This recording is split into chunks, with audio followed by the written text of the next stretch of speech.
Welcome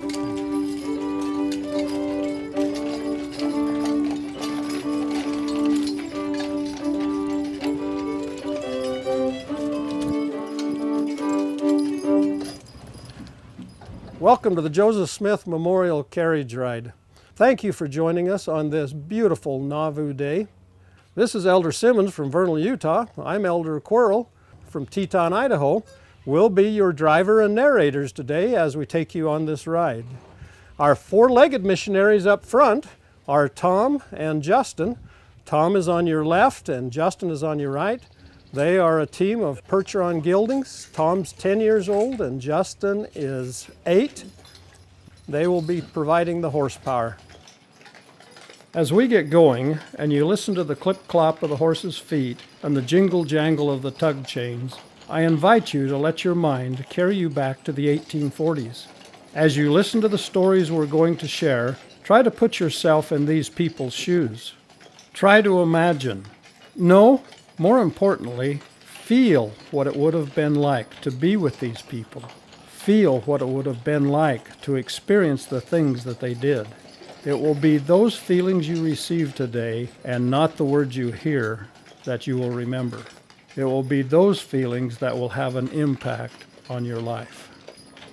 A story we would like to share with you is the story of Stephen and Abigail Abbott. In 1842, Stephen and Abigail arrived in Nauvoo.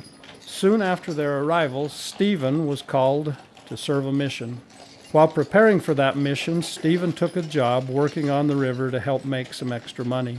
He was exposed to bitter cold and became ill.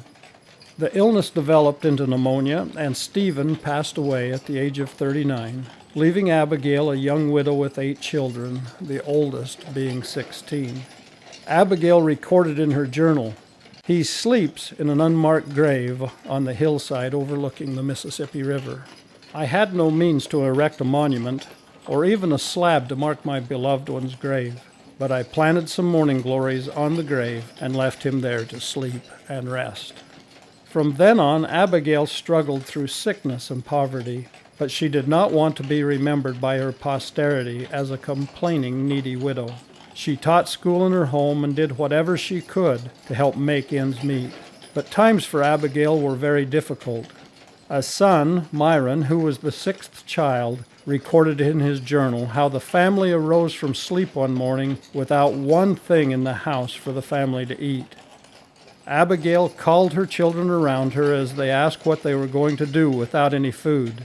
Abigail led out in faith, saying they would start with their customary prayer and call upon the Lord to help in that trying hour. After praying, Myron and his mother went to work in the garden to plant a few seeds. As they worked in the garden, Myron reports that he found a dime lying in the dirt and gave it to his mother. Abigail took that coin and went to the mill where she was able to purchase about 15 pounds of flour. She mixed the flour with a little milk from their cow and was able to sustain her family on those meager rations until something else came along. Abigail did not have the means to leave Nauvoo at the beginning of the Exodus in February 1846 and was forced to sell her home and 20 acres of fenced farmland for $10 or get nothing as they were forced out of Nauvoo. She took the $10 and fled across the Mississippi with her family just days before the Battle of Nauvoo began that fall. From the west side of the river, they witnessed the burning of Nauvoo and the destruction of all their earthly possessions. Step by step, the Abbott family moved across the plains as part of the Mormon Exodus, experiencing the almost unbelievable hardships that accompanied the poor of Zion. It took 2 years, but Abigail and her children arrived in Salt Lake City in the fall of 1848 and moved almost immediately to the Ogden area north of Salt Lake. They built a 3-room log house with a dirt roof, and Abigail later recorded, quote, "We praised God for giving us this beautiful and peaceful valley in the mountains of Utah," end quote. She is remembered today by her many posterity as a woman of faith, hard work, and perseverance. Abigail Abbott, what an example of faith, testimony, and commitment. May we all be so blessed. As we come up the hill, I want to tell you about a man named King Follett. He owned this parcel of ground around this replica well. He was loved by friends and neighbors. He was a farmer, a constable, a captain in the Nauvoo Legion, but one of the best skills he had was digging wells.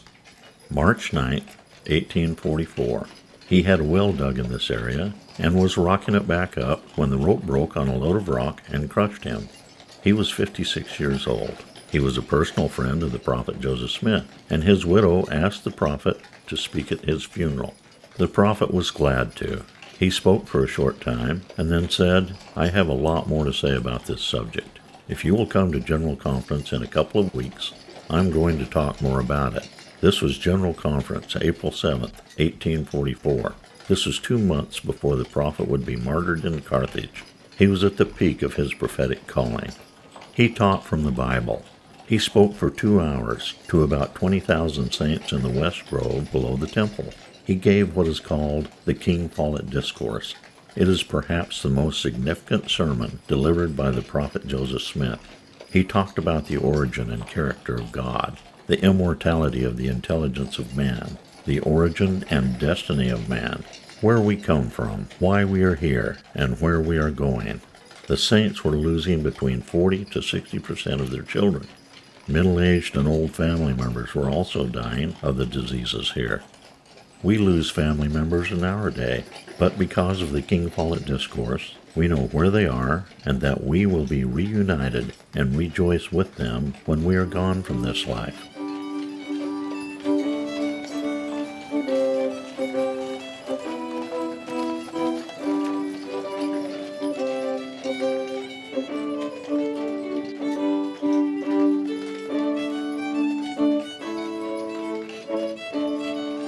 We hope you enjoyed the stories of the saints who were here. We've taken them from their journals.